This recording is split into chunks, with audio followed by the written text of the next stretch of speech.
I got 24 hours to conquer Candyland and smash a midget. Who's with me? Let's climb aboard the dragon ship. Let's go. Through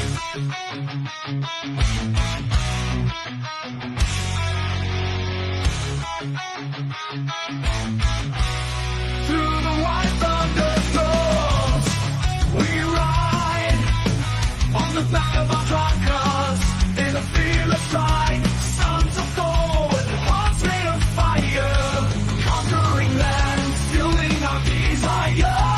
Roaring engines and lightning in our eyes, united we stand. Our strength won't compromise. From the east to the west, we sail, we roll.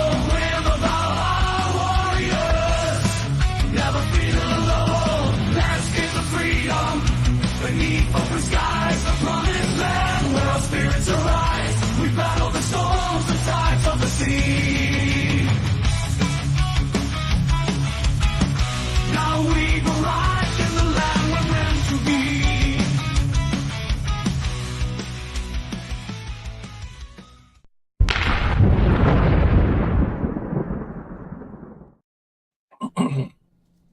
Well, hello. Welcome to Saturday Cartoons with the boys.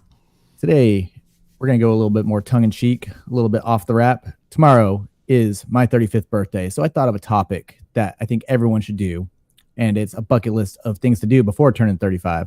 Before we get going into that a little bit more, shout out to our friend Jack Napier, who just had his birthday, and I believe today is Siege D's birthday as well, which he's with Glenn's crew over there.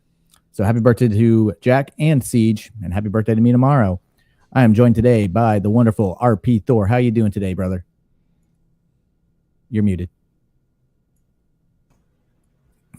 Statistically, Thor likes to talk with his mic muted. So there you go, guys.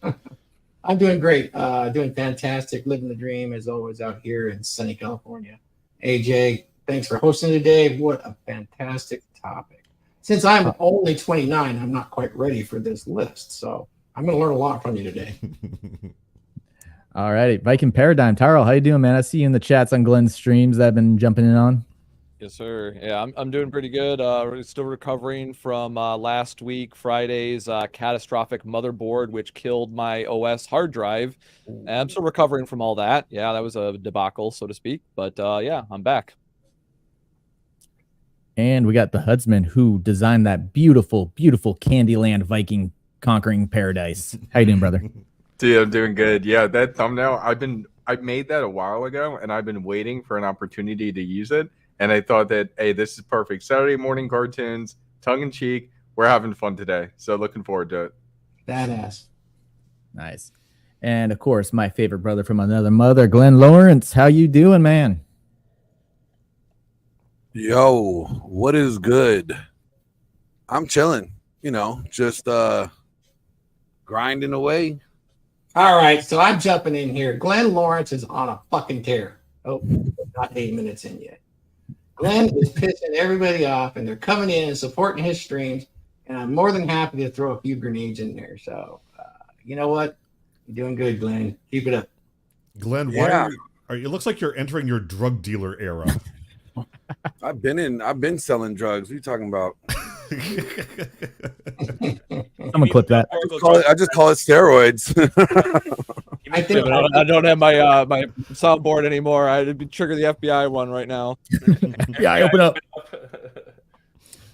Yo, what up, Michelle? I see Michelle in there. What up, chat? Bearwolf, I see you guys. Awesome. Welcome back to the DragonShip there, Glenn. Appreciate it. Going on. Helms. Nuke, it's been a minute, man. Where you been, Nuke? You've been all over the place. I pop into your stream sometimes and listen. I know. You don't ever come up and say hi. You're not friendly like AJ is. AJ, man, I'm telling you, Lindsay be looking for you all morning. Oh, man. I've been busy, dude. I was getting my beard trimmed, getting the birthday hat, all that stuff. And then we got the man of wisdom, Wraith himself. How's it going, guys? Awesome to have you here, man. Glad to be here. And Nuke. Be anywhere, so. We got the one and only Nuke. Hey, what's up, guys? I am officially the low-key of Twitter. I am a trickster, and I enjoy playing with people's emotions and stuff. But happy birthday, AJ, and welcome. Was it 35? It's a great age, bro. It's awesome. It's awesome here. 11:02 tomorrow. Well, 10:02 Central Time. Yeah, happy birthday, man. All right, thank you. And Mike Steele, our beautiful producer. Happy birthday, old man. No, doing great here in Vegas. Guys, Vegas, Nevada is better than California. So Vegas is even sunnier than sunny California. So come to Vegas, guys. Leave California, California. But the only thing that makes California better is Thor's there. That's it. What about Glenn? Oh shit, that's right. I've thought Forget about Glenn. California. Glenn hasn't been here for a minute. He's chopped liver. Well, like I said, he's in a new era. I mean, he could be in New York for all I know. The vibe he's giving off. So he's on a special Viking mission of success. We'll see how he does. Absolutely, looking forward to it, Glenn. Gotcha. Oh, I almost forgot, guys. 60 days sober. Congratulations, my friend. Right, nice. Let's move you up to the cadence drum on the DragonShip. Because I can keep rhythm now because I'm not sloshed. Go cut the pace for the oars. How about that? No, that's actually quite an accomplishment, Mike Steele. Well, thank you. Yeah, I haven't noticed anything night and day yet, but like I said, I feel a little bit younger, more energy, and I'm going for a 6-month streak, 180 days. I get wine with Christmas dinner, and we'll see how I feel. Awesome, man. Like I said, backstage, after about week 3, I wasn't craving alcohol anymore. And first thing you'll notice is if you do combat sports while you're drinking, you actually get a lot more endurance back when you quit drinking. So today's episode, I wanted to go like a little bit more tongue-in-cheek, ask the panel to come up with items to have on a bucket list for every guy that they should do before they turn 35. I'll start off with from my little chat GPT list, because I've done most of the stuff that they gave me, was travel to a foreign country. Outside the Navy, my first independent trip outside the Navy was in 2018. Just broke up with a chick. I'm like, you know what? I want to do something for myself. So I booked a trip to Iceland. I highly recommend everyone go to Iceland. That is a fun country. It was cheap to get there, expensive once you were there, but I was prepared for it. Like you're paying $14 for a beer, non-happy hour. I also have, like, if we have an identical one on our list, do we chime in or do we go around? Yeah, you can chime in anytime. I definitely have travel on my list, guys. I have travel Europe and Asia, because those are the two biggest cultural hubs. Like, yes, America is its own kind of like melting pot culture, but Europe and Asia are the two big ones that basically influence the rest of the world. And when I say Asia, I do mean China, Japan, India, Philippines, Southeast Asia, and Europe, of course, all of Europe, maybe even Russia to some extent. But those two regions of Earth basically shaped history. And so there's a lot of history in both of those regions, and there's a lot you can learn that will just make you a more interesting person, dare I say. Like, I don't always travel, but when I travel, I go to insert your favorite place here. And of course, while you're traveling, sample the women in those locations. I'm going to have the degenerate bucket list on the DragonShip today. Definitely wait. There's no degeneracy on the DragonShip. That's just normal. Okay, mine is intense. Okay. It doesn't exist here. Okay, well then mine is not wholesome. Mine is not family friendly. How about that? Fair enough. We're savages. We're on a mission of plunder. Like I said, we got 24 hours to conquer Candyland and smash a midget. Yep, and so sample the women. Guys, Greek women, oh my god. Dude, Icelandic and Czech. Italian women, holy shit. Nuke, what about the Japanese women, Filipino women? You know about them? Well, the third most spoken language in the United States is Vietnamese. That's all I'm going to say. After it's English, Spanish, and then Vietnamese in most cities, like LA, or except for California, it's Tagalog in California.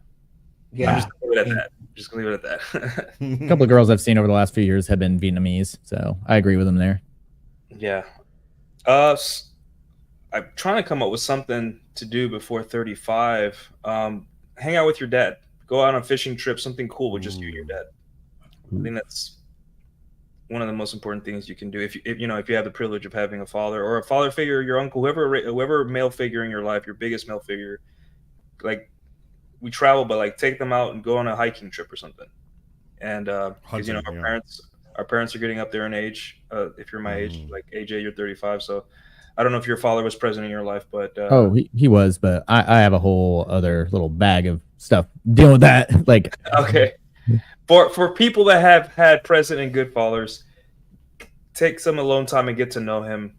Go on a trip, road trip, whatever. Sit down and just ask him. Like, don't make it about you. Ask him how there was growing up, what life was like, and all that. And you know, because it's just he's you, but like in another era. So absolutely, I think that's something. It's wholesome, right? But it's something interesting that you could do. My father and I even if Mike, let me just hop in here. So even if you don't get along with your father, or even if you have a completely different personality, what Nuke's saying is 100% true. It wasn't until the past few years that I've been able to start having those conversations with my dad, where asking him more about life, and he's actually speaking to me on the same level. My father had always spoken to me as if I was still a kid.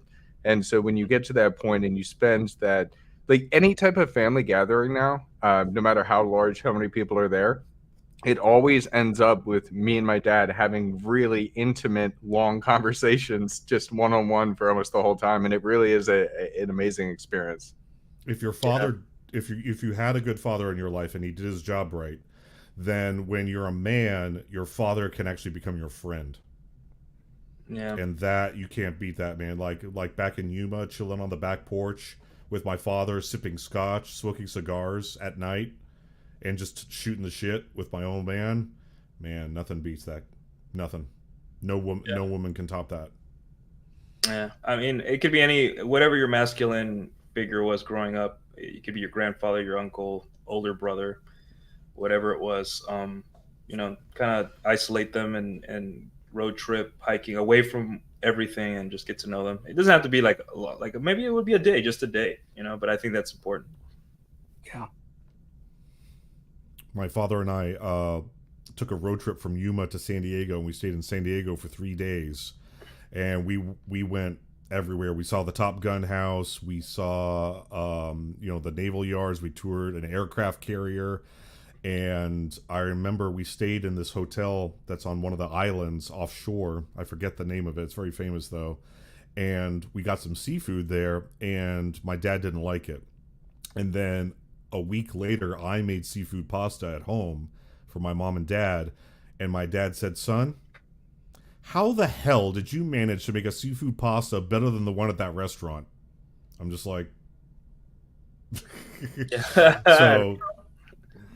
So yeah, just that was a really good day. My dad and I in San Diego for 3 days. That was great. AJ. Yes, sir. You're gonna go down the list here. Well, I was gonna let you guys keep talking. I'm sorry. If anyone else wanted to chime in on like anything on their bucket lists. Oh yeah. Not just my list. Sure. This is open for everybody, man. Sure. I got some fun ones as well.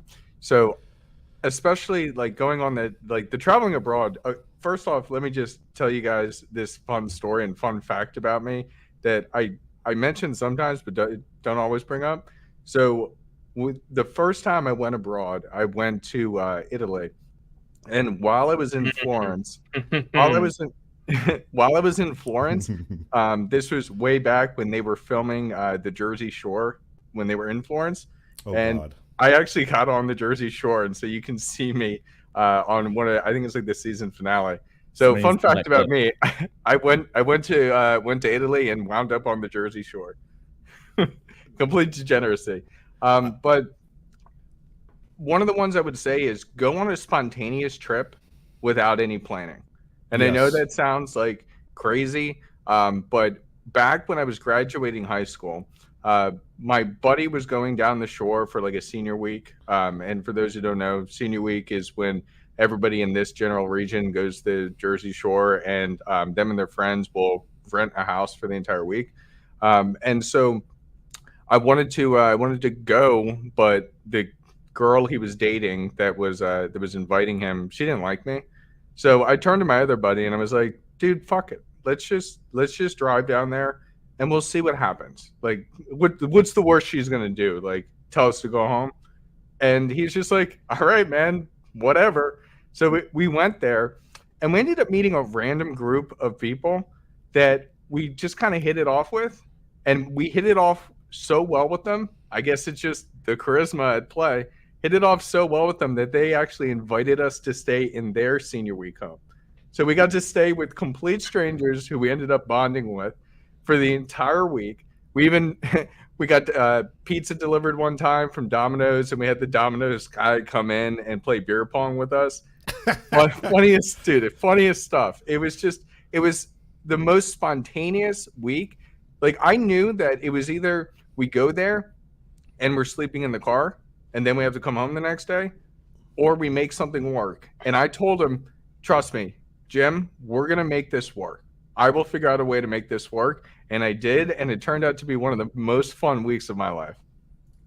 Now that you say that, something came to mind. I saw an Instagram post, and these like 4 friends, right? They're really good friends, and they play D&D together. They rented out a cave somewhere in the Midwest, and they hired a private chef. It was like a luxury cave. Like it looked pretty cool, but obviously had beds and all that stuff.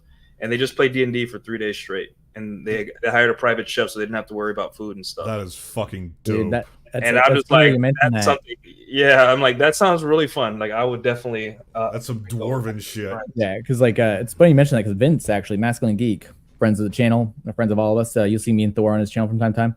He's actually planning on renting a Airbnb right on the battlefield of Gettysburg for us guys that do play D&D to come up there and play in person. Yeah, so, I mean, that's not hard to do, guys. You just got to get the group chat going and all that stuff. So I did that with my teens too. We actually butchered our own pig and barbecued it. Did the whole thing over the weekend while we were all D&D players. It was quite awesome. That sounds so cool. I gotta share mine, guys. I gotta share mine. So it was when I was living in Germany. So I got to do next level, right? I didn't just travel to Europe. I lived in Europe. I lived in Heidelberg, Germany for about 4 years. And so you get to travel everywhere for like $10. Anyway, So we go to Rome. We go to the Vatican. And it's on St. Patrick's Day. And so we're in the Basilica, which is the Vatican proper, the main worshiping thing. And all of a sudden, the Swiss guards come out, and those are the guys with like the feathery hats and the poleaxe arms and everything. They come out of the sides, like from out of nowhere, and close the doors. And the doors of the Vatican are massive. They're like 30, 40 feet high. And it takes 2 men per side of each door to close them. They come out, they close the door. The lights start coming on, and they actually do make that sound like they make in the movies. They go chukunk, chukunk, chukunk when they turn on. And then the organ started playing. The organ in the Vatican, I can't describe it. And no video recording you're going to watch is going to do it justice. You have to hear it for yourself. Yeah, the resonance is amazing. Yes. So all the Catholics knew what was happening. I'm not Catholic, so I had no clue what was going on. But the Catholics knew, and all the Catholics sprinted to one end of St. Peter's. And so I'm just looking at my mom and dad. I'm just like, I guess we should go, herd mentality and all that. We go to the edge, and there's already a velvet rope set up. I'm like, is what I think's going to happen? And it did. A little door off to the side opened up, and some guards came out, and there he is, Pope Benedict. Just walks right out, and he goes down the line. People are like reaching out to him, and he goes by them, and he's blessing each person. He's blessing them, and there's a guy behind him putting holy water on people. Pope walked right by me, looked me in the eye, and blessed me. And then he went up to the pulpit, and he delivered like a blessing over the Vatican in Latin. And then he went back down, and then went back in the door, and that was it. So I have been blessed personally by Pope Benedict. Hey, that's a really awesome story. I'll tell you a little bit of a story. My father, might as well have been Odin. I graduated. He made me a bet. If I can graduate high school at 16, he would let me do whatever I wanted for the summer. I spent 3 months in Europe. So that was pretty cool. Yeah, they gave me a budget. I got to go to 17 different countries. And so it was pretty cool. So I got to experience what you did, except I didn't see the Pope. Yeah. Yeah, it's very interesting to travel as a young man. I was actually 16 and turned 17 in Europe. And since I'm older, I spent 3 days in Eastern Europe listening to my propaganda specialist trying to convince me to defect to East Germany. That was pretty wild. That was the first time I'd been in a hotel where there were cameras down every hallway looking at every door. And there were police dogs everywhere and things like that. It was a very interesting time, a scary time as an American to have toured Europe and got to see East Germany. It was the perfect portrayal of George Orwell's 1984. They were all very nice, but you could tell it was different. And when you talk to folks your own age, you knew it was quite a suppressed society. Taught me a huge lesson. So, awesome. Tarl, Wraith, Glenn, you guys have been pretty quiet. And you guys want to chime in on a bucket list item the guy should do before he turns 35? I don't know. My standpoint on it, because when I was first introduced to the idea of a bucket list, I think it was from like a movie or something like that, right? And yeah, exactly. And I'm just like, and the way that it struck me when I watched the promo or whatever, I'm just like, these are motherfuckers that like didn't do anything with their life and now they regret it. Right. So for me, I always kind of had it in the back of my head, because this is like when I was in my teens or whatever. And I kind of always had it in the back of my head. Like, I never really had a bucket list. I had things I wanted to do, but I'm just like, I'm not going to, like, if there's an opportunity that presents itself, I'm going to go for it. Right. I'm not going to hesitate. I'm not going to cower. I'm not going to wonder what if, because the wondering what if is going to only persist throughout the rest of my life if I don't respond to that situation. Right. And it doesn't matter what it is. I've always been kind of flexible like that, where I adapt. Right. Once again, learn plus adapt equals win. I've always been adaptive to a given situation. So, saying all that to say this is like, I never really had a bucket list. I didn't start having any sort of goals really until I reached 34 when I found this space. Right. I'm 39 now. Right. So it's just like, and I've done some traveling. I went to Miami a couple years in a row. I went to Vegas. Right. I went to TwitchCon. I did some, stuff out in the world. I actually saw some different places in the country, 2 different ends of the country. Even saw a little bit of New York City when I, did my connecting flight. So I've seen a little bit of it. But once again, that's still stuff that I plan on doing more of. And the business side of things kind of gives me a convenient excuse where even I am, because once again, I'm a very practical guy. I never want to do anything extravagant for like a bucket list, because I'm just like, I'm a simple man. I'm a minimalist. I'm a lot like Cappy, right? It's like, I know my studio looks extravagant, but this is literally for a business advertisement, right? I can literally justify this because I'm actually showing what I could do for you if you hired me, right? Other than that, I wouldn't justify it. I'm just like, this is useless to me. Like, so putting a time limit on it, like by age something, I think that is useful in certain circumstances for goal setting. Right? Yeah, time constraints.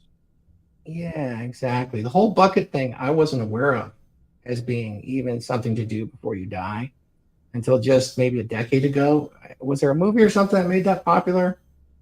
Yeah, The Bucket List. Yeah.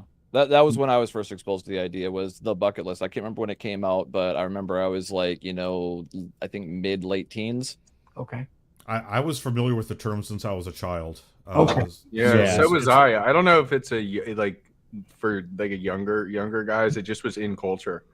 Okay. Like Probably the movie didn't come out when you guys were kids. That's beside the point. Yeah, but I didn't even see the movie until I was an adult. Yeah, I don't know. Did you ever use that term? It came late in my life, like you. I mean, I don't know. No, I never use it. I It was always thought of things, you basically, if I had to tell someone before they're 35 what they need to do, go find a place for a week that you can spend alone. Yeah. Get to know yourself. And then develop goals that you can do within a year. And then develop challenges that you can do within a year. Goals and challenges are different.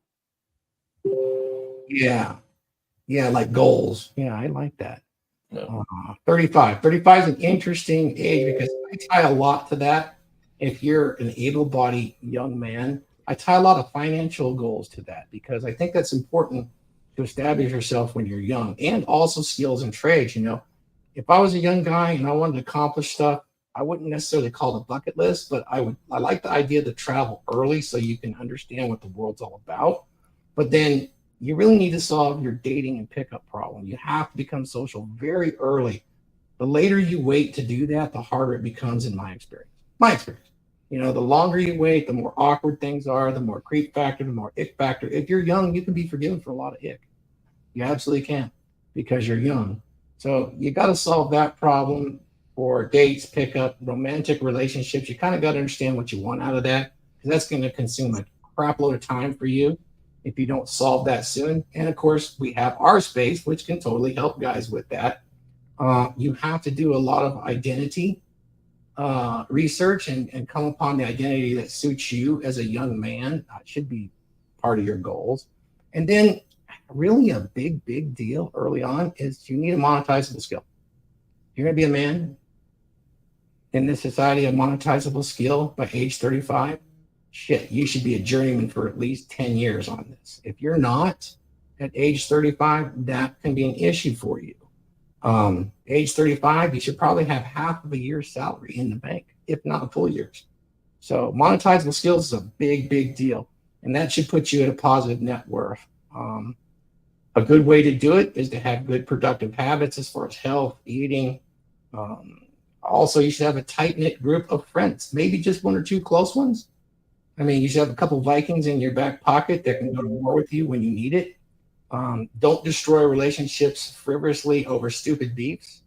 You know, culture them, and really, you know, you can make them all stronger and better, and it can work with you. So yeah, I think that's really important. And you also have the ability to, you should have the ability to emotionally detach by age 35. People will call that very controversial, but you need to be able to do that to regulate yourself for sure. This would be kind of a goal list that I would put out when it comes to like owning cars, houses, bikes, all of that sort of stuff. That's just material as far as I'm concerned. None of that counts on what I would consider a bucket list. It's more about the relationships to me that I would consider far more important on my bucket list, is to have relationships with people worldwide and a very different level. Those are far more fulfilling to me in the long run than having a super fancy chopper I can ride on and put some poon on the back. Nah, it's far more important that I have those friends and friends with benefits, all of that stuff, all of it. That's one of the issues today, though, is that way too many young men they don't even enter emotional maturity until they're 30. So yeah, I'm glad you brought that up. I didn't get to that. That's yes, Rafe. That's a big deal. So that gives you a compressed schedule at 35. It does. So, and that's why I say, you know, when you're young, you know, and since we don't have this, you know, journey into manhood anymore, where we challenge ourselves and to become men, there's no rite of passage. You can float along for quite a while trying to figure yourself out if you don't do it with some intention. And, you know, creating a list, I guess, gives you some intention, but you still have to execute the list. And, you know, I mean, I left my dad's house when I was 17. Yeah. You know, and that was the thing we did then. We didn't stick around for, you know, another 10, 15 years trying to figure out what we're going to do when we grow up. And that's exactly what a lot of young people are doing these days. They're staying at home trying to figure out what they're going to do when they grow up. Yeah. And I can say, you know, making $200, $300 every week or 2 weeks kind of tempered me. It tempered my understanding of life because there was struggle with it. And, you know, too many young men, they don't want to struggle. Yeah. Yeah, I that think would be that's top good. bucket list stuff right there, you know. I don't see, come on, man, Paul's got a good book on things that he learned. Particularly, I would say he's got a really good chapter on, I know we're calling it a bucket list, but his chapter on how he does his finances is kind of a modified Dave Ramsey approach. But man, that right there would go a long way to solving a lot of guys' bucket list, because if you want to do things and you want to have things, that is a pathway to do it pretty quickly, for sure. I might have a copy of his book sitting here, but Huds has got it. it's good because it puts you on a path that's, you don't have to have it by 35. If you just stick with it year after year, you would be amazed. If you start at 25 and you do what he says with the smallest amount of money, let's say by 35, you're going to have $500,000 in your savings account based on just a very small percentage of what he's doing. And that's going to change your life if you're disciplined. You can do so much with those kind of things, and that will free you up. A bucket list for me is total financial independence. I don't know if that is the case for anybody here, but if I was going to put one thing besides what we already talked about, was, that relationship with my family, would be financial independence. Yeah, I agree with that. I agree, and it's also on that Chat GPT generated list. Yeah. Why Why is is For me, Jay, when you're 35, why is financial independence so important? What for when you're at 35? because that gives you the ability to do all that shit that you got on your bucket list, right? Yeah. You technically got two lists. You got shit that you need to do before that age, and then you got the shit that you want to do if you do all the other shit you need to do, right? Yeah. That's really what you're looking at there, is you got two lists. And that's why I said I look at it from more of a pragmatic viewpoint. I didn't even know that I could have a bucket list, and the context that I had was like, well, this is just regret. I'm just like, fuck that, fuck regret. Like, I don't like to live with regret. That's why where I'm at in life. Why I've been able to do so much, like you said, Thor. Opened up that door in my mind, and now I'm like traveling to Miami, Las Vegas, doing all this stuff in the last couple of years. Like I said, it's been only 5 years, and now I've traveled multiple times for multiple years, with the help of my family and my loved ones, and my newfound friends and community that I'm a part of, where I'm giving and receiving. Right. It's not like, give, or whatever, or take. Like, this is a real community where people try to actually genuinely help each other by like, hey, if you do something valuable, like you said, Thor, build a monetizable skill, something that is actually able to get you money in real life. For me, like I said, I grew up, my dad taught me floor installation. So if I ever need to fall back and be a man whore, fall back on a trade, right, sell my body, right, I can go right back into the fucking floor installation, even though I'm in my 30s, because I'm in such good shape. I can do that fucking work. They might be looking at me sideways at first, but when they see how fast I can blaze through work, they're going to be like, oh yeah, we're going to definitely keep him around and pay him. So I've always got that skill in my back pocket, but now what am I doing? I'm doing bucket list shit. I'm doing goofy shit. Like when I got taken out to the strip club, I added a new one to the bucket list. You want some fun, AJ? Here's some fun. So I was making it rain on a fucking bitch in the strip club, right? When Icy and Mo took me out. And I decided I wanted to try to make it where one of the dollar bills would land perfectly face up, or I could read it legibly on the top of the stripper's ass right above her G-string. And you know what I did? I had a whole stack of $1 bills. I was making it rain. So I had I don't know how many I had. I just, I just got handed a wad of ones. They're like, here you go, have fun. And I'm just like, okay, I've got only so much, like boom, boom, boom, boom, boom. Got it. Done. Bucket list done. Just an impromptu bucket list. Just being goofy. We're experts at getting bucket list done for our friends. I actually have that on my list. I have go to a strip club. Oh yeah, yeah, exactly. I can't discuss that weekend that much. No. But that was a fun weekend. There's a bucket list item. Everyone should spend a weekend with Thor and Glenn. Oh no. Yes. You might not be able to keep up. I like how Huds was like, oh no. Glenn, I saw that. Glenn broke for a second there. He knows. Go ahead, Glenn. Yeah, all we did was we prayed and we went to church and then we did a Bible study. Yep. That's Exactly. about it, you guys. That's about it. I don't know Safety's what you guys hose. are talking about. We rode motorcycles and we went to Dutch Bros. Glenn was trying to convert me, into Christianity again. It's stop being a dirty pagan, Thor. Come over to the I would say like whitewash side. It's not so much a bucket list because I never had a bucket list. I don't care. Like I don't wait to do anything. I just do what I want when I want to do it, when I'm capable of doing it. I go where I want to go. I travel when I want to travel. Like I didn't have to wait for my birthday. One, I said when I started doing it actually at 33, and just because I said like, oh shit, I finally made it to 33. I'm older than Jesus. I mean, it's longer than he did because he died at 33. So I said, at this point, from this year on, I'm gonna look back and do a win and loss column. And if I have more W's that previous year than L's, then that's a good year. If I think that I have more L's than W's that year, I have to reassess what's going on. It's just a reevaluate thing, right? Like, okay, what the fuck's going on? Where did I fuck up? Where did I drop the ball? How to reassess? And it was a way to do it, but I did it with like my dad, so it's always being like accountable to it. So like it was just a way to stay focused, and I've been doing that ever since 33, and it just keeps me hungry. Like, damn it, I could keep doing better. But that's, to me, that was it, because there's nothing else I wanted to do. I've done everything stupid that underneath the sun. Trust me, like from midgets to playing Candy Crush. Wait, hold on. Let's hear about your midget story. Yeah. I didn't hear about this one. Divulge, please. Ear goggles, guys. Ear goggles. No, I mean, there was a midget back in the day, in military times. You know what I'm saying? She was like 4'11", and she bounced on a pogo stick really well. That doesn't count as a midget.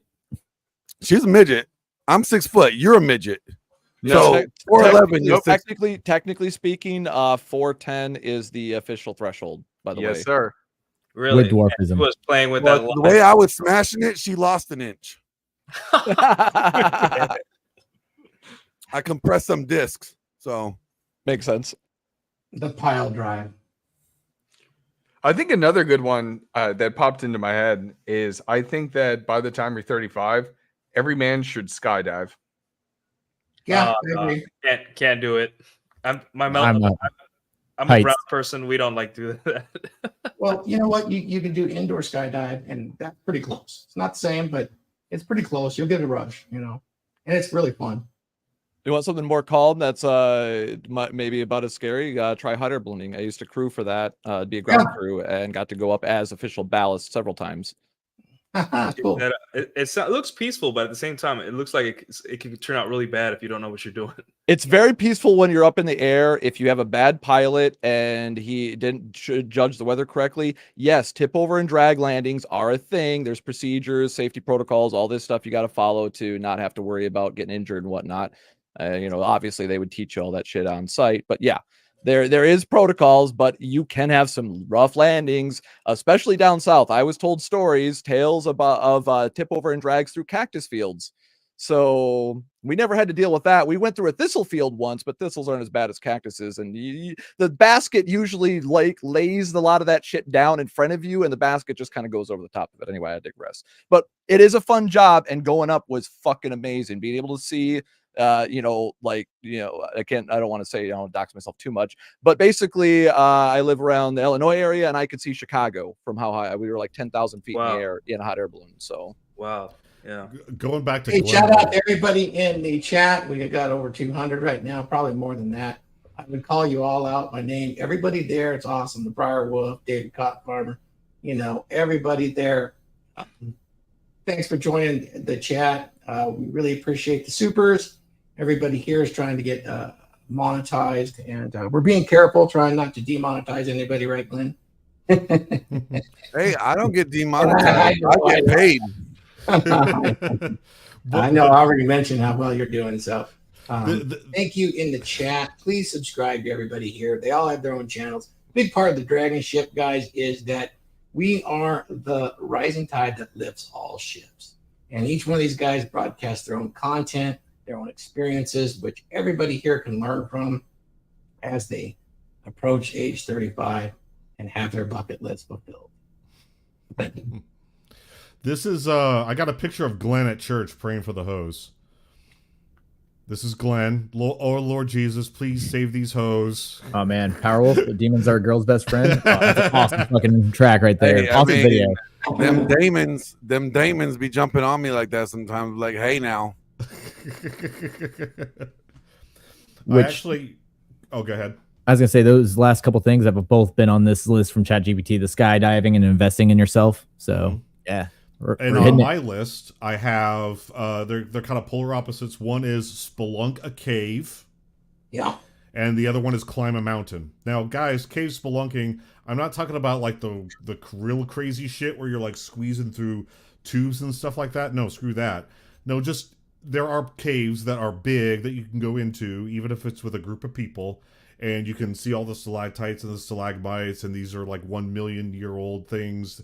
You can see fossils and really cool organisms that are in there that you can't see anywhere else. And it's dwarven as fuck. Going into a cave, it's awesome. And then the opposite of that is climb a mountain. I don't mean Everest, I don't mean K52 or anything like that. I just mean a mountain, one where you're gonna get tired, it'll be cold up there, you're gonna go from no snow to snow, something like that. There's plenty of mountains you can climb, like in Washington and Oregon and Northern California, that will not threaten your life. And then of course you got Appalachia as well. But yeah, definitely do both of those. You need to see everything, the extremes that planet Earth has to offer. If you want to do that, both of those in one day, New Hampshire, the Franconia National Park, you have Mount Washington, and you got the Lost River. Lost River is like a glacial cave system that they do tourism on, and then Mount Washington is the tallest mountain east of the Mississippi. You can climb it. Excellent, excellent. Guys, I want to ask you guys a question. Age 35, in my mind, is quite significant in many ways. And so bringing up this topic of age 35 with AJ's birthday tomorrow, we had a little thing on Rule Zero about statistics. So statistically speaking, AJ will have reached the halfway limit in his lifetime tomorrow. So he'll be halfway through. So why is this age 35 important? I'll say it's important due to a man's primary agency in life. Talk about it in the book, talk about it before. I think we've talked about it forever, but I think it's worth reminding our audience exactly what we're talking about here. A man's primary agency in life is his problem-solving ability.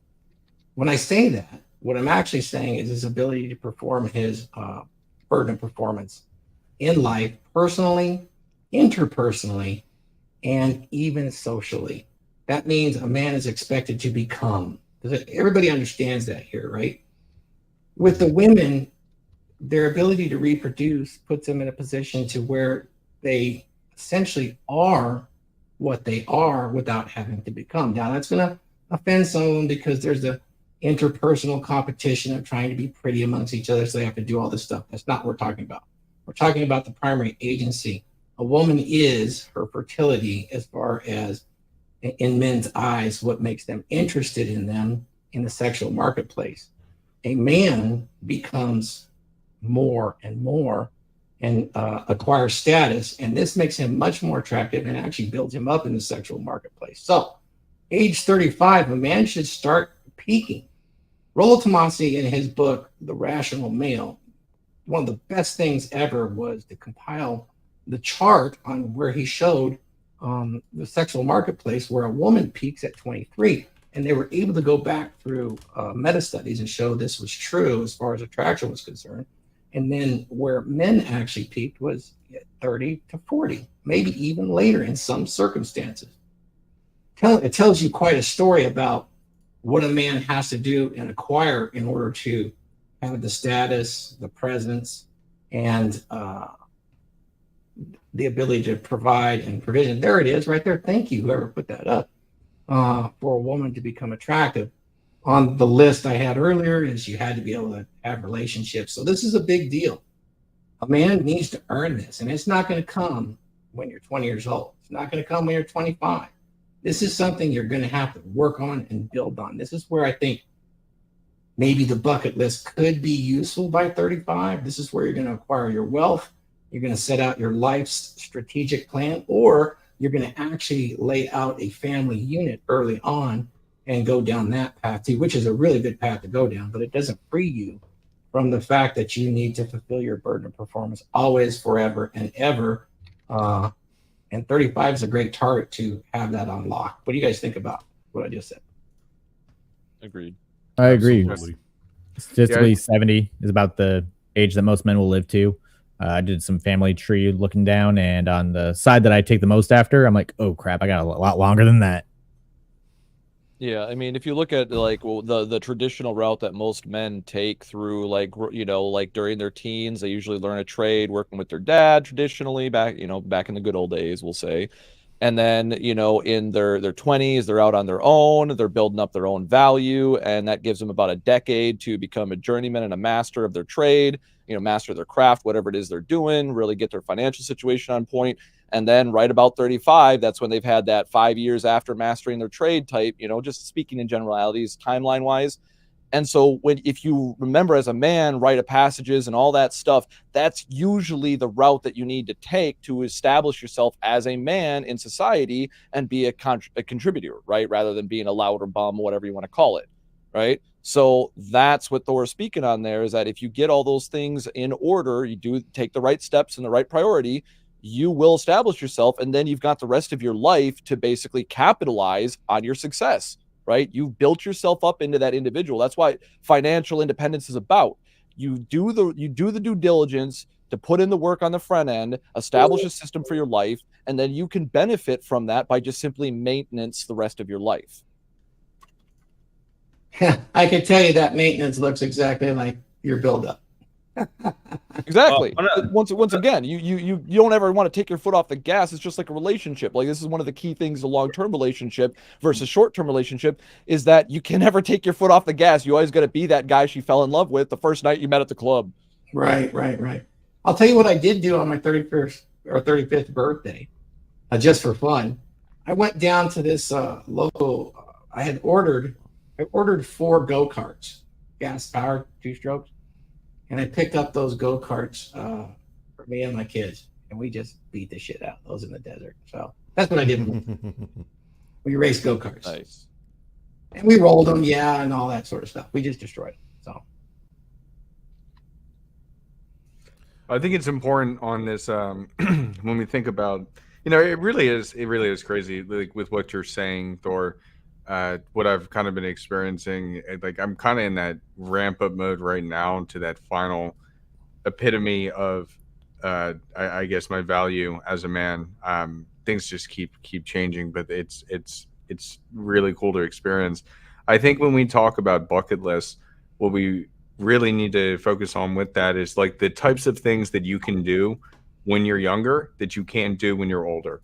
Like, for example, one of the things I had on my list, every man should have at least one experience where they have to sleep in their car. Yes, I did that. And I have a story alongside that. The very first time I had to sleep in my car, it was, gosh, I guess I was probably 19, and I was at this party, and there was some guy there who was just, I don't know, he would show up sometimes, and he was always a dickhead. And the girl that was there went to sleep. So it wasn't, he kind of took it over as, okay, this is now my house and my rules. And he didn't like that I was hitting it off with this other girl that was there. So he ended up kicking me out of the house, and I can't drive home. I've been drinking. So she comes with me, and we're going to the car. And then he comes like running back out from the house and saying, "No, like Huds, you can't be here. But Taylor, if you wanna come back, you're welcome to." And of course, she said no. And so we slept in the back of my Nissan Pathfinder. And yeah, it was the very first time that I had slept in my car. We slept in the back of the Nissan Pathfinder. We woke up early. We went and got breakfast, and I took her home. Absolutely amazing experience. And I'd recommend that all men do it at least once. Don't force it, but it definitely, every time I've had to sleep in my car has always been a very interesting one. interesting. I wanted to say, Go ahead, dude. one of the things that helped me appreciate this country. I know there's a lot of controversy on the future of where we're going and all that stuff, but having visited the national parks, it kind of gave me perspective on this country. And, everyone, we all appreciate America and everything it's offered us, especially my parents. But going to the national or to the Grand Canyon, going to national forests, going to all these beautiful places, really kind of makes you feel how small you are in the grand scheme of things because these places are huge. And also, people forget this is the most beautiful, like physically beautiful country in the world. You just got to go to the right places. Like when you first go to these like Zion National Park or the big red trees in California, you kind of forget that hey, this is like there's a reason people want to come here, and it's because this. And I think every guy under 35 should take a trip, get a motorcycle, or go on a road trip with your friends or your parents or whatever, and give yourself the opportunity to go see these places and renew your appreciation for nature and also your country. So, yeah. Yeah, if any nerds out there have played Skyrim and enjoyed it, I got one word for you: Alaska. Ooh, yeah, you're right. Alaska is literally Skyrim. Go see it; you will not regret it. That just gave me a flashback that I did go to Ketchikan on the boat for sound trials, and we got like a couple nights off in town. And it's like right as soon as you get off the boat on the pier, it's like you got this little fishing village almost, and then you look behind it, it's like freaking huge ass the Canadian Rockies. Another thing you could do, and this is not a big one, but due to the whole loneliness epidemic or the isolation epidemic of millennials and Zoomers, is host a barbecue or host a big dinner party, or whatever, and try to bring people together. It's a good idea. Right?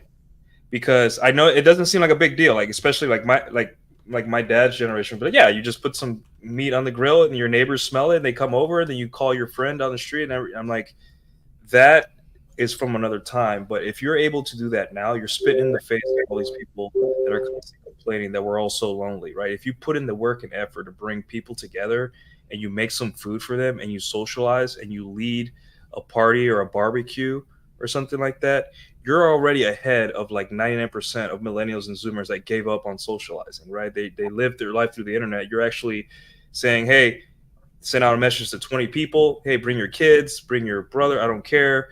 I'm going to go to Costco and get $400 worth of meat, and I'm going to put it on the grill. Come one day on and then socialize and link people and do a little networking thing, and maybe smoke cigars with some of the guys and all that stuff. And I think every guy should do that because it kind of teaches you how guys in this generation kind of just give up on socializing because it's too hard or all that stuff. But doing those things, it's tough, right? It's not easy to bring people together. But if you have 8 people in your backyard socializing, you are killing it in terms of socializing. And it also shows like how many people are really like invested in you. Yeah. Like when you call and you try to like, hey, let's do something. How many people are willing to come do something with you? Like, what kind of tells you what kind of mark or impact that you have on these people? Yeah, like, and it makes you appreciate life more because you like my best friend, he has kids. Imagine like me having a house and like the kids are playing in the backyard. It kind of gives you hope for life. Like all this doom and gloom on the internet, you see kids playing with the soccer ball. Your best friend's telling you a story. His wife or his girlfriend is sitting with maybe your girlfriend or wife talking, and you have other guys coming in, and that's like a beautiful experience. Maybe your dad pops in your mom, and that's gonna make you feel more human. And you're gonna be like, why am I so black-pilled about everything? This is like these little moments are what life's about, not like who some girl 1,000 miles away is fucking or like what the president said yesterday. So yeah, that's just important, Nuke. You touched on a super important thing that's missing. Yeah, you just need to do it. Awkward or not. Let me say something about it. Those two things do two different things. One is on one extreme, one's on the other. When you're sitting at the top of the Grand Canyon looking down at everything around you or on top of a mountain, you start calibrating to the fact that you're pretty insignificant. Okay? And you understand that you're just a little speck on this big blue marble. And then when you get with a group of people, you start finding that you can that calibrates you to you have value. And every incident in between, every interaction you have, whether it's with nature or whether it's with a group of people or one person, helps you calibrate your value. And too many men walk around thinking that they have no value, or they're narcissistic and over egoized. The ego tells them they're all value. So you have to find that balance, and that's where you start learning emotional maturity. is being able to calibrate the different situations. I have to say, like on that emotional maturity, that is, it's so true that I feel like it's almost getting later and later and later in life that guys are reaching that. It really isn't until those like late 20s, early 30s that we're developing it. So I think that that point that you had made earlier and doing things that are bringing people together, that'll help you accelerate. I have to say that until until I came across groups like this, I just was not developing that much further. There was a period of my life, probably in my mid 20s, where I was just not I was not going anywhere. It was all staying stagnant. But then by being surrounded by so many other people and so many other experiences, then boom, it was like a slingshot to get to where I am today. And I just think that's so important that people overlook. Instead, we just want to sit at home, talk on our discords, play our video games, kind of live in a siloed life. Don't live in a siloed life. It's about experience, and the more experience you have, the more it'll shape who you actually are meant to become. Yeah, I think it's very important for a guy to try to get a group of guys together to do something. Like you be the spearhead, you organize, you make the group chat, whether it be a fishing trip or a hiking trip or a barbecue. Do that, and you'll see like you're gonna gain leadership skills, logistics, like who's bringing what and all that stuff. And I don't know, something that brings me back to my childhood, going to Costco, buying like $300 worth of meat, putting it on the grill, and just having people cycle in, leave the gates open and having people cycle in and out of my house, and you know, bringing a beer, just relaxing. It's a very relaxing atmosphere, and I think every young guy needs to give it a shot. You know, see what they learn, see how they feel. You know, because the internet doesn't give you the feeling of community like that does. No, it really doesn't. And like, you know, but the cool thing about the internet is that it does bring you in touch with people across the nation.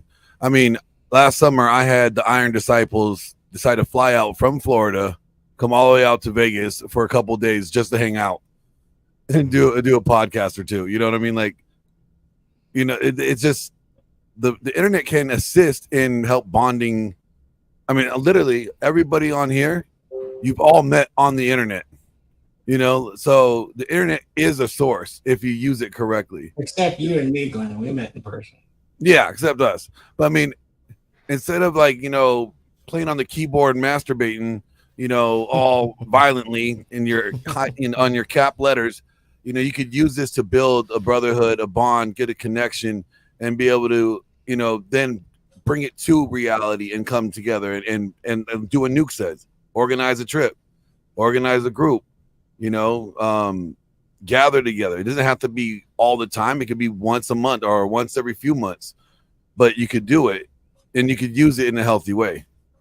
Well, speaking of capitalizing on the internet, we have some super chats here. But first, guys, get Thor's book. It is fantastic. It is narrated by Thor himself. Here's a little ad for that real quick. Masculinity is in crisis. What are we to do? We need to acquire a dominant masculine presence.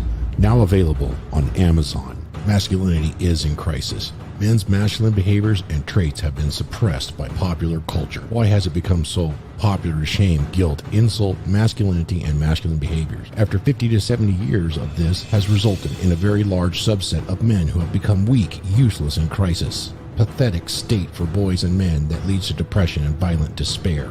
A dominant masculine presence addresses this very dilemma for the individual man, and it firmly establishes why this is what is desperately needed by the individual man today. In this book, clearly defined masculine traits and behaviors and the emotional durability provided by traditional masculinity are presented as a guide to what every man should embed into his identity. Putting these principles and behaviors into practice will motivate and direct your path step to step to create for yourself an authentic, dominant masculine presence.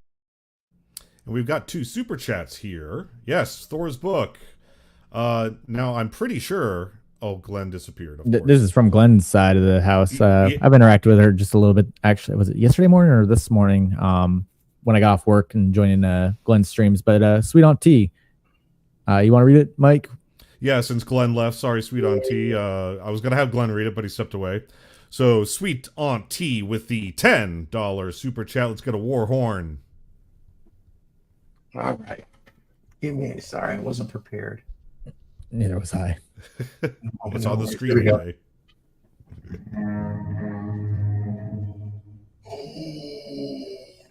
That's right. Thank you so much. Hi, everybody. Glad to be here and excited to hear what you all have to say. Thank you very much for that support. And now we have a £2 British pound super chat from Sergio Cool. Thank you so much for that. Wow, let's give him another horn.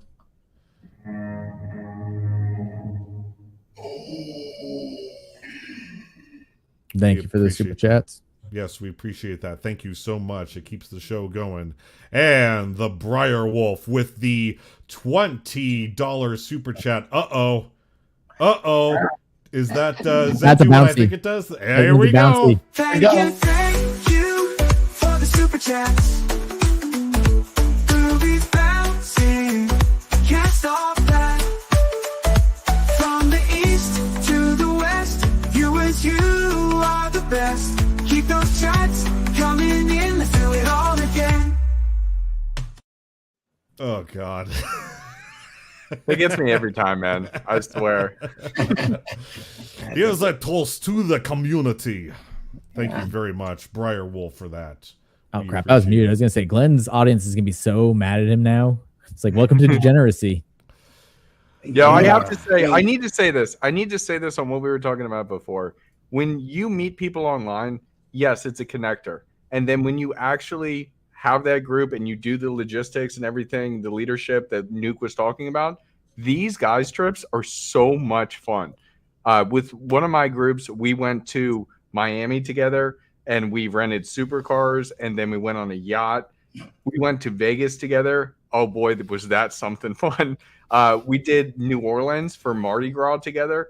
We've done so, and we did Atlantic City as well. It is so cool to develop a community like that, but then actually do something with it. Because otherwise you're just, it's just fake internet personalities. And then when you actually see everybody in person, Sure. the brotherhood is amazing. It is so cool. What was the first thing that happened, Mike, when you met up with me in Vegas? Oh, shoot. What was the first thing we did? Strippers and cocaine? Oh, No, that- we gave each other a manly ass hug. First thing we did You know was what? stand That's beside so each other. weird. That's so weird because that's exactly what I did with a lot of the guys when I very first met them. Like the guy that I started the initial men's group with, when I met him for the very first time, I couldn't do anything but just give him a big hug. It's cool. Brotherhood is cool. Yeah, same thing with Thor. As soon as I met Thor in person, it's just like big freaking hug. Yeah. Well, funny speaking story. of brotherhood, let me address a comment because we actually have a lot of beautiful shield maiden females that come in and listen here, and they're very concerned. They always want to be a part of the dragon ship for which they are, but brotherhood is what we like to talk about. And when it comes to brotherhood, it's not really a brotherhood and sisterhood per se. Men bond differently than they do with women. And once you understand that component in the red pill, it's even better. It's even much better, the relationships that men and women can have. So to kind of address why, like in the dragons and some of the other stuff, they're men's exclusive spaces, you'll find out as you explore more about red pill, human nature, things like that. By us bonding as men, we can actually do better for those around us, including the women, our shield maidens. At some point in time, I would absolutely like to open up a separate show in which the shield maidens can participate openly and express their concerns and values about the red pill. They might not like my opinion or where I want to go, but I've actually had quite a few requests from the gals to potentially do some content, and some content will be coming. But essentially, we talk a lot about brotherhood on purpose. And the gals, you can learn from it. You are so welcome here. We got plenty of room for you guys to listen, buy the books, share it. The principles that are put out there are universal in many ways. but we do acknowledge that men and women are very different. And the leadership of a man properly applied when he's performing his burden of performance is immense to change reality for himself and those around him for the better. So that's kind of the things we focus on. I hope that answers your question. It is not why not brotherhood and sisterhood. We're all humans and have value here. It's not that kind of segmentation on the DragonShip, but the way we present it certainly delineates men and women physically, psychologically, and emotionally. But knowing And that, we're compliments to each other. So I just wanted to address that from the comments section officially. So thank you, Katie, for putting that up. And to add to your point, Thor, the less time you spend with, I think as a species, we spend too much time around the other gender. The less time you spend around women, the more you like them and appreciate them. Right. So it's one of those nature things. You're right. Yeah, like I think we as men, we spend too much time around the opposite gender. I personally, whenever I started working a job with no women, I started to be able to interact with them better because I'm not. It's like a Patrice O'Neill joke, you know. We don't like you that much, but it's not that we don't like women in our spaces that much. Is that in order to appreciate something, you have to. You can't. It just can't be pushed on you all the time, right? And women and men need their space, and women need their space, right? And the faster you understand that. It's like when your husband comes home after a very difficult day of work. You don't charge him. You don't rush up to him, give him a hug and kisses, and tell him, "Hey, what's wrong? What's wrong?" You just leave him alone. You know, he sets his bag down. He maybe takes off his boots. He goes into the garage, does something. He grabs something from the fridge, and then maybe in 30 minutes he'll come to you and he'll tell you everything about his day. He'll open up completely, but simply you gave him space, and that's what men need. We just need our space. I wanted to say too thing because I got to go here soon. A thing to do that every guy should do before he turns 35 is friend zone a girl. That's a good. I got something for that I'll add later. Friend zone a beautiful woman.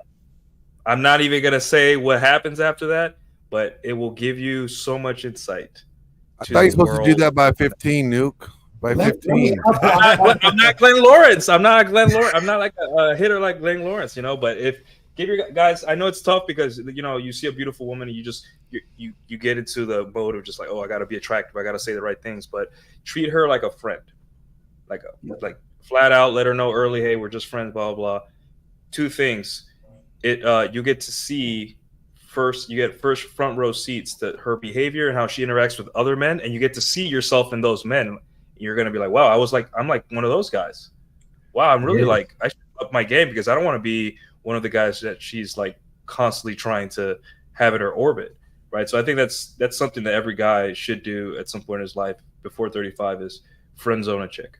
And that doesn't mean like, go on and be like, yeah, friend zone this chick, I'm so awesome. You could gain a good female friend, right?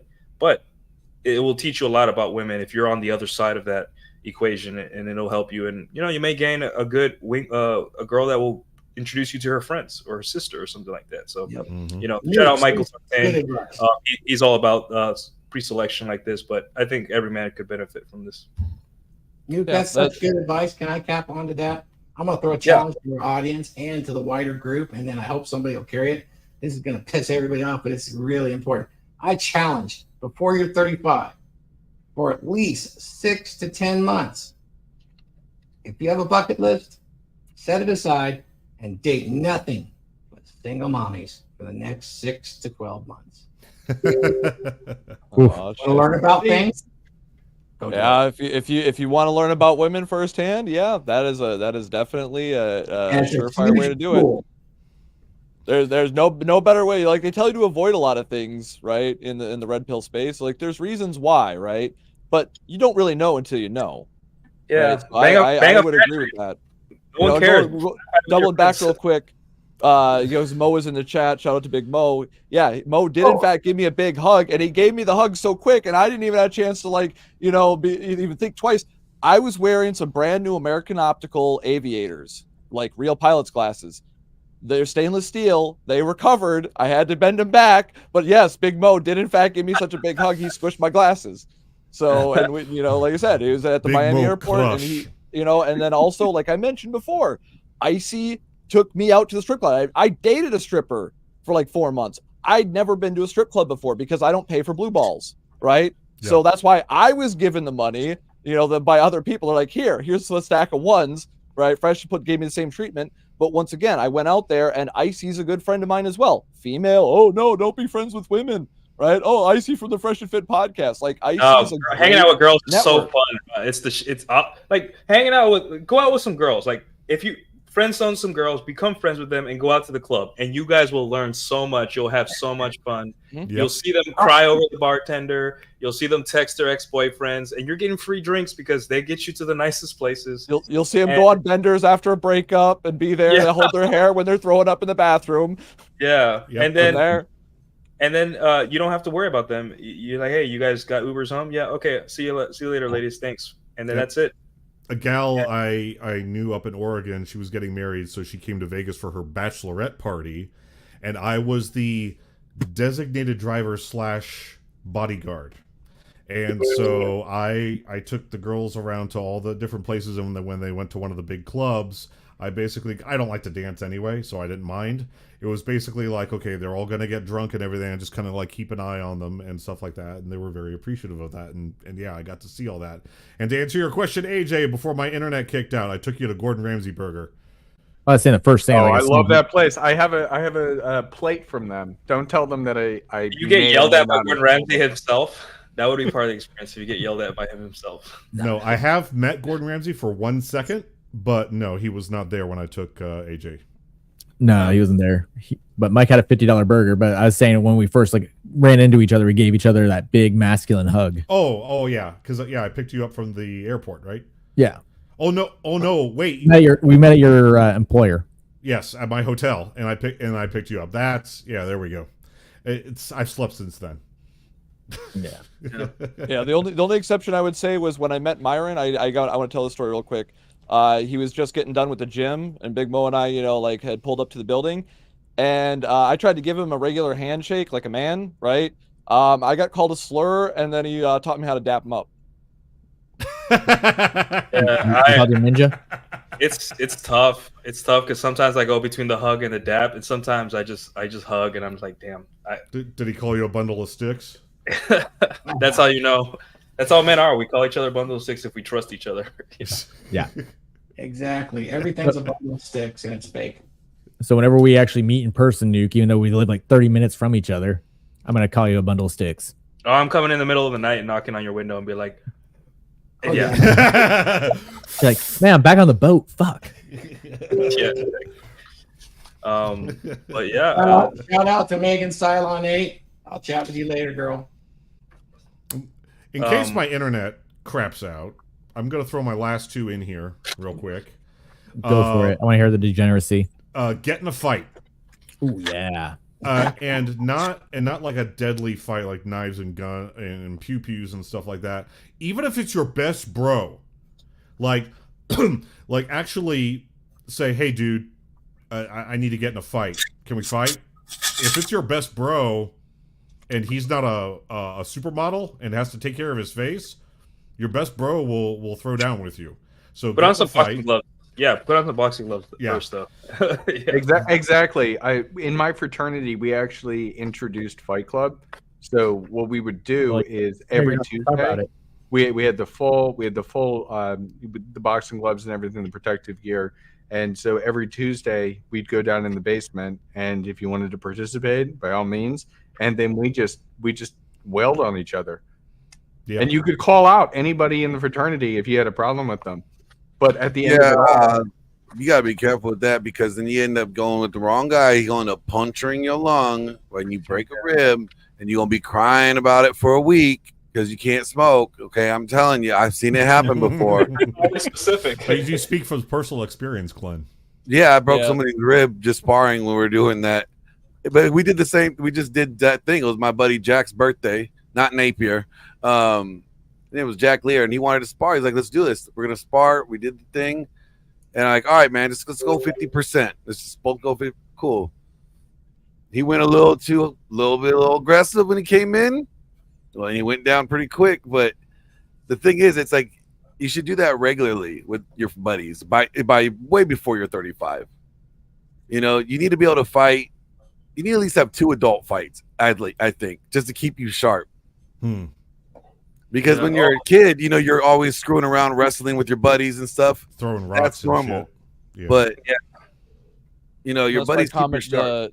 That's why the common advice is to get into some sort of combat sport, right? Yeah. If you don't have friends like that you could scrap with, or that you had to scrap with, like I had my 6'3" Viking little brothers, right? Always challenging me, right? I wasn't the one that was trying to assert dominance or anything like that, but they always treated me like I was because my dad like egged them on, right? So I had that combat training growing up, just out of necessity to defend myself, and also I had to show restraint, so that way I was the example, right? Because you're the example, right? I didn't get, choose to be a leader. I was made a leader, right? So for me, I do agree with that, but a good alternative, I would say, is the common advice, like get into boxing, get into BJJ, something like that, something where you got to make friends and you're going to scrap with people, right? And you're going to test that mettle. That will help you learn a lot about yourself, right? That's the key thing. It's not even about just the fight itself, the actually engaging in combat and testing yourself. Because one of my favorite quotes is, life is 10% of what happens and 90% of how you react to it. Like Wraith was talking about before, a lot of these situations are going to come down to how you choose to respond to the situation in the long run, right? Because you could have a lot of crazy shit happen to you in your life and panic and run around and fall down and you cry about it, or you could actually figure out what to do about it and take action. That's like Rollo always quotes. I think it was Mike Tyson that said it. Actually, was everyone has a plan until you get punched in the face. Learn how to fight. You'll get used to getting punched in the face. Yep. And my last one That was here back to is Mike Tyson. Yeah. And my last one here is be a best man, a literal best man, like at a wedding, and have all the best man, like the traditional best man responsibilities. That includes looking after the groom during the bachelor party, making sure the groom doesn't screw a stripper and get caught or get killed in a drunk driving accident.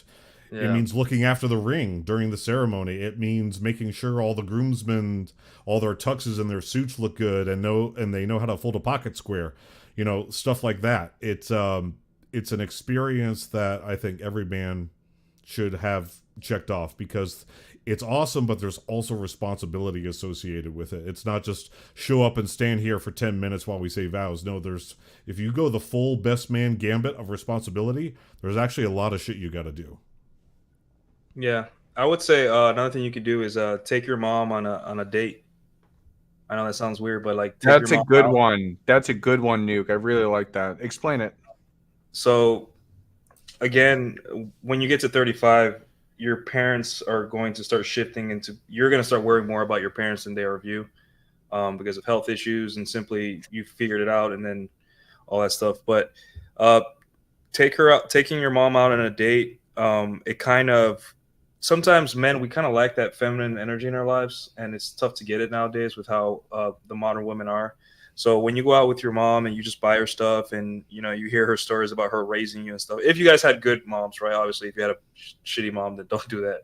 But it kind of helps you recalibrate and realize that your mom is very similar to the women now. Not in turn, women haven't changed for thousands of years. It's just the environment has changed.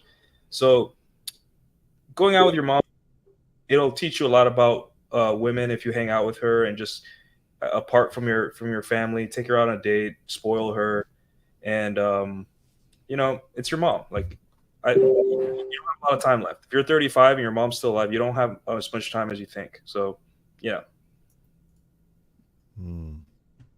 Very good. Very good.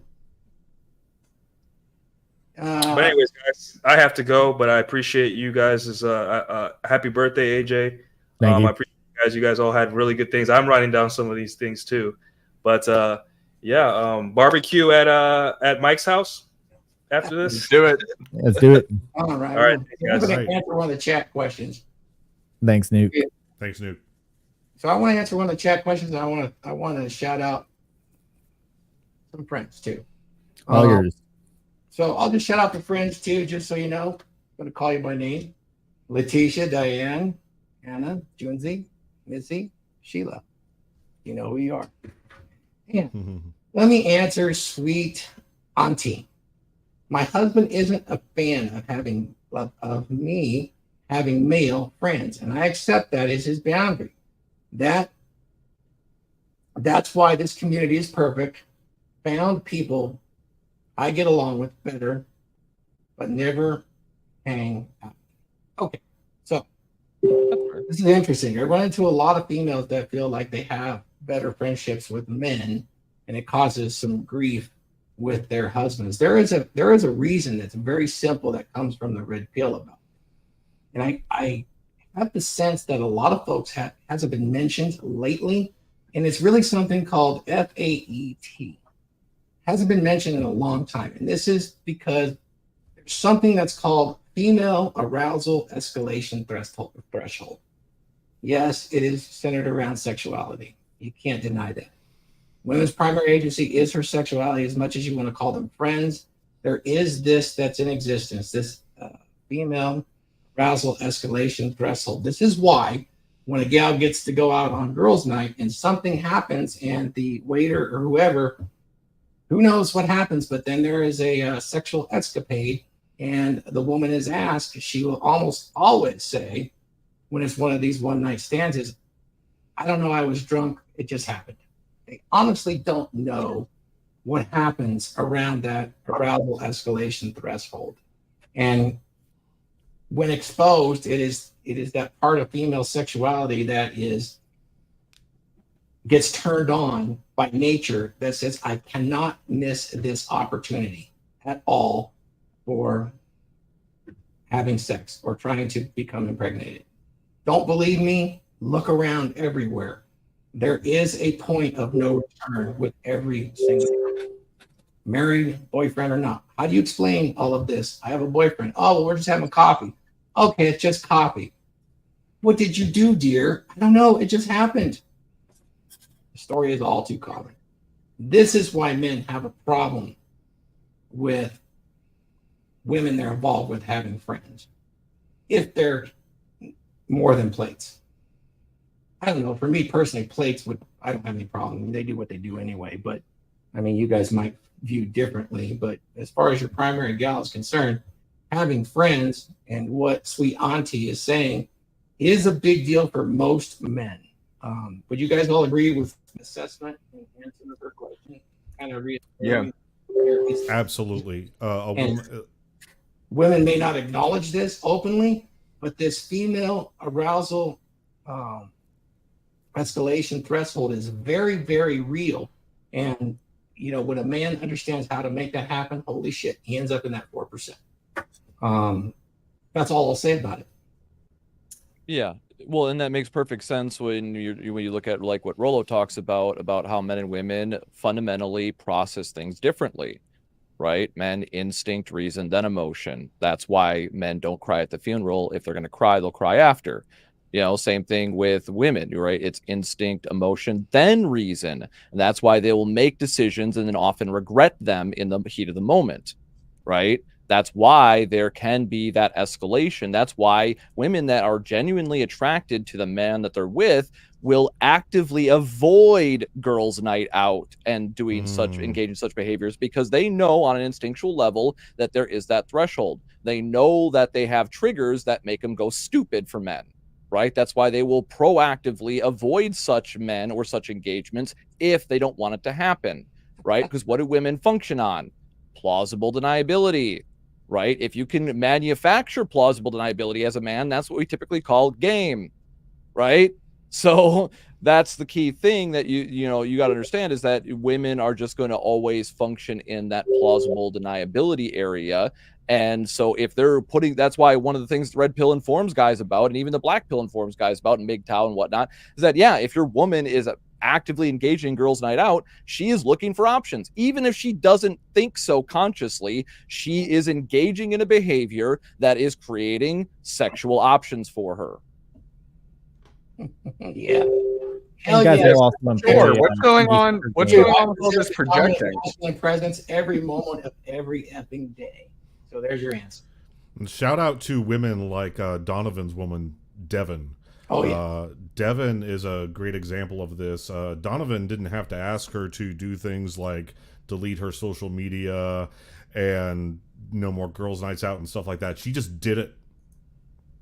Yeah. She just Well, did that was it. one of the reasons why I kind of knew my girl was different, even when I was blue pill, was because when we first got together, she left her boyfriend for me, right? First thing she did was tell me that she didn't have this, that, and other social media. The only thing she had was Facebook, and handed me a note with her password for Facebook, her login info, and all that, and said, if you want me to delete it, I will, but I just used it to talk to my family. I hadn't even learned about any of this stuff. I hadn't been in enough relationships with social media girls to even know that that was even a possibility. So that's why I'm like, okay, this girl's different. She's giving me full access. So, and I knew what the subtext was. So I know that she's not cheating on me. Right? Nice. So once again, and I didn't fully understand this until years later, but now I can look back on it and be like, yeah, that's why she's built different. Yaka's in chat. That's my girl. Right? She's part of the reason why I was able to go to Miami and fund my business and stuff like that. Right? She wants me to succeed. She always wanted me to succeed. That's the reason why she even fucked around on me in the relationship we were in when I was doing all the wrong things, became a fat piece of shit. So don't do that, guys. Let's wrangle it back in here. And AJ, let's do a rapid fire. Bang, bang, bang. What do we got on the rest of that bucket list stuff that you've got? All right. So it gave me a list of 20, and I'll go through them real quick because some of them are duplicates. So travel, we talked about that one. Learn a new language. Okay. Which I can agree with that one. And I'll just keep going. Right. Run a marathon or complete a significant physical challenge. Shout out to Paul Bauer doing his marathons. Take a solo trip. Back to the travel. Learn to cook a signature dish. Start a side business or project. Read a significant number of books. Get involved with a cause or volunteer. Learn a musical instrument. I got my bass behind me. Invest in your future. Attend a major sporting event. Doing that tomorrow. Where was that? Go on a road trip. Take a wilderness survival course. Skydive. Develop fitness routine. Write a personal manifesto or journal. Build something with your hands. Shout out to our husband with his Legos. Dude, you should see. I just finished the Sanctum Sanctorum. And so nice. right now, when I look over every single day when I'm here working, I see that beautiful, beautiful lighthouse. I now see the Sanctum Sanctorum with all the characters fighting around it. And then I have Winnie the Pooh next to it. So, well, so not just in the Lego, but I think on the bucket list, it's referring to build something, like start with a block of wood and actually like cut it into bits and shape it with your own man hands. And then learn to meditate or practice mindfulness, reconnect with an old friend, and go on a tech detox. A tech detox? Is that bear shitting in the woods? That is so I made one of these for my grandfather. This is one of 5, right? This is different stages. So this is the starting block. And that's the end. That's the idea, is that those are 5 different stages that my grandfather handcrafted for the Boy Scouts. So you can see the stages and follow them step by step visually with a carving knife, right? So that's basically all you got to do, is use this as the template to cut out a block of wood, and then you end up getting to this goal, right? Step by step. And that's what you would do. That's hand carving a piece of wood into an animal shape. That's a basic thing you could do for your son and teach your son how to do. That's why I have these. And like I said, unfortunately, I don't have the very own that I crafted. I gave it to my grandfather and it disappeared after his death. Unfortunately, I never got it back. But I did one of these myself growing up. So I think that learning how to whittle or teaching your son how to whittle is one of the best things you can do. The very first thing that I did is I actually created this is me again being a nerd. The very first thing I did was I whittled a magic staff. So I found this really cool long. Did you put a gem in it when you were done? Actually, what I did is I spray painted a tennis ball, cut it open, and then popped that on top. And then when I was playing with my friends, I would sling it so that the tennis ball would come off and hit them. Yeah, it's funny because I started out, I made my own walking stick at one point, right? That was part of my woodworking stuff. And then when I did Yu-Gi-Oh tournaments and stuff like that, there was a guy that was there because he got into a motorcycle accident. He was a professional crotch rocket racer. right? He was completely fucked up and he needed a cane as part of his recovery. So I built him this custom Yu-Gi-Oh, or I did metal inlay of the IRA and all this stuff, all these Yu-Gi-Oh symbols on this walking cane. And he still has it to this day, as far as I know, right? And what ended up happening was one of my brother's girlfriends recommended, like, oh, well, you can do all this craftsmanship. You should learn how to make Wicca wands because I'm a witch and I want a legit wand made because there's a special way to do it. I'm like, oh, that's interesting. And I learned how to do that. So I can literally craft Wicca wands, like actual Wicca wands, because there's a special ceremony you got to do to obtain the materials. And if you don't do it, it's not a legit wand. So I assume you better be charging for that. Oh, yeah. Well, no, see, that's the thing about Wicca wands is that if you buy it, it's not legit. It has to be an exchange, an equivalent exchange. Like there's a whole religious thing behind it. Like I don't want to go into the whole Wicca religion, but there's like an equivalent exchange thing. So in terms of you obtaining the wood from the woods and stuff like that, you got to leave like an offering and all sorts of very specific things. And there's a lot of these witches out here that are buying like Harry Potter wands and think that their magic is going to work, but they're actually committing a fucking nature of blasphemy against nature, more or less, right? You're basically they're sinning and Wiccan. So yeah, anyway, I digress on that point, but yeah, it's shit crack. Yeah, but that's the thing, is that this is an actual religion and a lot of people know about this. And I was saying like that craftsmanship, that basic whittling ultimately led to like a religious craftsmanship skill of all things, right? Who would have thunk it? But I can craft all these different things by hand, and I even know religious tenets in terms of certain, products and whatnot. So, like I said, it's very interesting what you can produce when you just have a hobby and master it. I was temporarily Wiccan in basic training because in basic training you were allowed one religious service and one religious class. And if you were Christian, you got a 30-minute service and a 30-minute class. But if you were Wiccan, you had a 1-hour service and a 1-hour class. And so during your religious time, the training instructors, or TIs, were not allowed to speak to you. And so it was a loophole to get away from the TIs for 2 hours instead of 1 if you converted to Wiccan. And so the Wiccan in the Air Force was a huge demographic. Well, this is the military. Okay. I was like, yo, this doesn't sound very Wicca at all. Like, okay, so I said basic training. Yeah. I see the crossover there. With the Navy. There's like 1-hour service on Sundays for the Buddhist. So I have been Wiccan for like 6 months. Cool. And to answer your question about the tech detox, it says disconnect from devices for a period of time to recharge and reflect. Yep. So like a bucket list item for my 40 is to go down to Colombia to do an ayahuasca experience. And that's like 3 days right there. So that's like a tech detox. Yeah, and you can also what Nuke mentioned before. You can, if you drive in your area, you live in any state in the United States. So I'm sorry for anybody that might be outside. I don't know the details on that, but I know in the United States, almost everywhere, there's awesome state parks. You get a sticker for like $30. You put on your windshield. You get admission year long into any state park. You can meet women. You can turn off your cell phone, go camping, right? Rent a campsite, right? You have to pay extra for that, but you can rent a campsite for like a whole weekend and just go there and hike and turn your fucking phone off. Right? Leave it in your car for emergencies, but just turn your phone off. And there's still going to be like state park troopers and stuff like that around if you need help or anything like that goes down. You can barbecue, so you can even invite your friends, right? All this sort of stuff. So just little fun, like easy tidbit in most states in the United States. This is something that you could organize and do yourself for a solo or with friends. There's a life hack there. Yep. I drove up to Tahoe, which is a 9-hour drive from Vegas. I went up to Tahoe in the winter in December, and the campsites, that's the off season because it's super cold. The campsites, it's like $20 a night. So I drove up there. I rented a campsite for $20 in cash, and I just diddled around the lake and the woods and everything. And then when it was time to sleep, I just got in my sleeping bag and curled up in my car for $20. It was fantastic. You don't even need to buy a tent.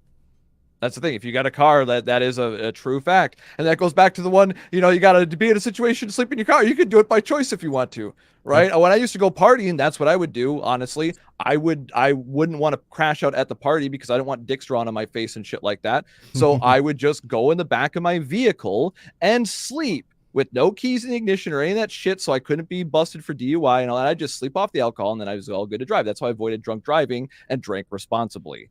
Right? Another fun fact, but you can do that at a campground as long as you're quiet after the certain time. You could even go drinking if you really wanted to. Don't recommend it. Drink responsibly, everyone.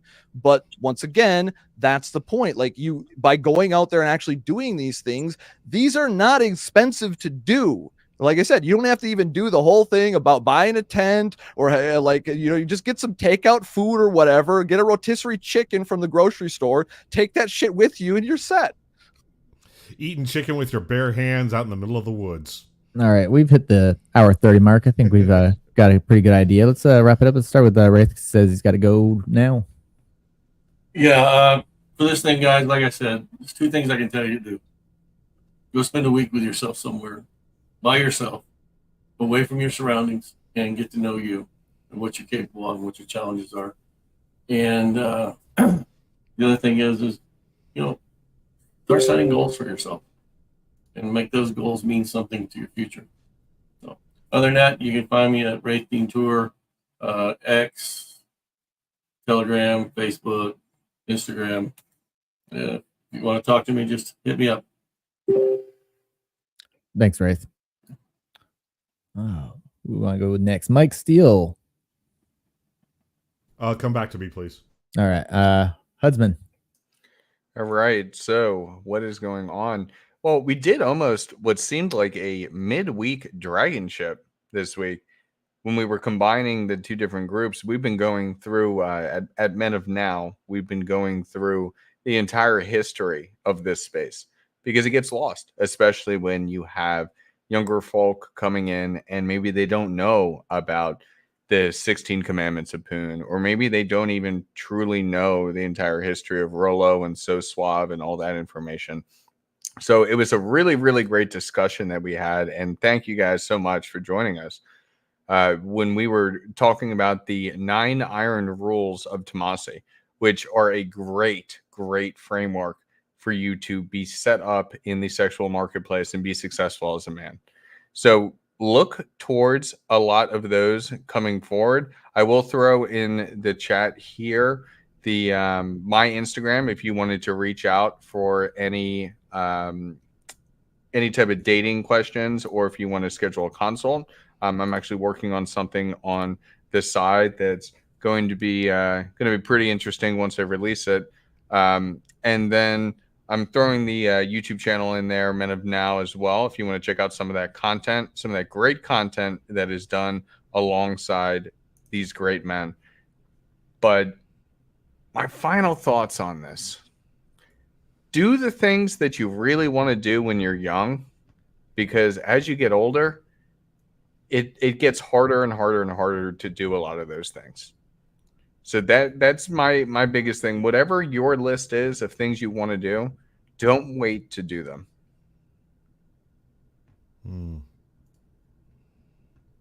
Awesome, man. I agree with that. Mike. Thank you very much, guys. Kind of like piggybacking off of what Wraith said. This says it all right here. Man lost at sea for 29 days, says it was a nice break from reality. Just wow. and he did not sign up for that. He did not have that on his bucket list, I bet. It just kind of happened to him. But no, guys, just enjoying Vegas. I am getting ready to sign a 1-year gym membership at the Dragon's Lair gym here in Las Vegas. That was not intentional. It's actually the closest one to where I live, so I'm looking forward to that. The pain shall commence shortly. Follow me on IG for the wholesome stuff, food, celebrities, occasional red pill content. Follow me on X if you want to watch me raw dog the internet. My X is very problematic, and I like to keep it that way. So that's all I got to say. It's awesome. Viking Paradigm, Tarl, final thoughts? where to find you. Let's get you monetized. Yes, sir. Yeah, I'll drop a link in the chat. And yeah, it's always good. Like I said before, it's always good to have two lists, right? You need to have, you got shit you have to get done, but also you got to enjoy the moments along the way. As they say, stop and smell the roses type shit, right? Same thing as going outside and touching grass. You need to stay grounded, right? Going outside, doing stuff, getting to know yourself as well as others in the real world. My sister used to always, say when I would commit to, like, say, World of Warcraft raids, well, those are just your video game friends. And I'm like, well, they're actually real people in the real world. So it does go both ways, right? But just like in the real world, you got to be careful about who you make friends with online as well, right? You always got to have those boundaries and filters, and you need to treat people the same across whether or not you're interacting on social media or in the real world, because we're still people at the end of the day. And I just wanted to, add in the end there, don't forget that at the end of the day, it's about the individuals, right? And we are individuals. I say this all the time to the guys in the Fresh and Fit Discord, that it's not about whether or not conflict does happen because we're individuals. It's about whether or not that how you solve it will make you a man or a boy, right? Boys solve their problems typically through violence first and a bunch of bullshit, manipulation, whatever it is. Men, when you grow the fuck up, when you do those rites of passage, you realize, oh, that's a fucking waste of time, right? That's the key thing. By suffering in the real world, you realize just how much a lot of the bullshit people struggle with every day is first world problems and a waste of your time. And when you prioritize things correctly, that's how you can achieve those byproducts in life, the happiness of doing bucket list items, having fun. Thanks, man. Glenn, final thoughts and where to find you. You can find me at your mom's house between 7 p.m. and midnight, sneaking out the back window. No, not really. Maybe sometimes. I'm sorry. When it comes to, if you're living a life where you're having a bucket list, you have to ask yourself why you're putting things off. A bucket list means that these are things that you haven't been able to experience or do yet that you want to do. And then that's where you go, okay, you start reflecting on your life, like reflecting on that year. How have you done that year? Like, I encourage you, AJ, reflect tomorrow or whenever, reflect on the past year and count your wins and losses and be like, okay, I'm getting there, or I did it. This was a great year. Doing that always kind of just like I just turned 40 last month on the 18th. And every year I do this, it's just like that beginning of the year, I get like recentered. It's like, okay, there's this drive. It's like, it's like, man, I'm not in the fourth quarter of the game, but you know what? It's the third quarter. And, I want to win strong. So it just kind of helps me put that fire back in place and just, get that drive right where it needs to be and focus, like right where it needs to go, so that's all I got to say. But yeah, you can find me on my channel. You guys know where it is. Glenn Lawrence Presents Production of Men. Let's get it. Awesome, Glenn. I'll go next, and then I'll let Thor have the final say. So, posting in the chat my X and my YouTube and my link to sign up for Thor's Dragons monthly meetings, where I volunteered to host the October meeting. I actually just picked up a laptop so I can host that either from work or at home. It doesn't matter then. And we're gonna be discussing how to get into my field of work, which is pretty lucrative. And you get to be in air conditioned building all day. So I'm posting in the chat right now. You'll catch me sometimes on my own channel. I've been hopping on with Glenn on his streams, and Masculine Geek for fireside chats and for some D&D and some painting from time to time. So there's that.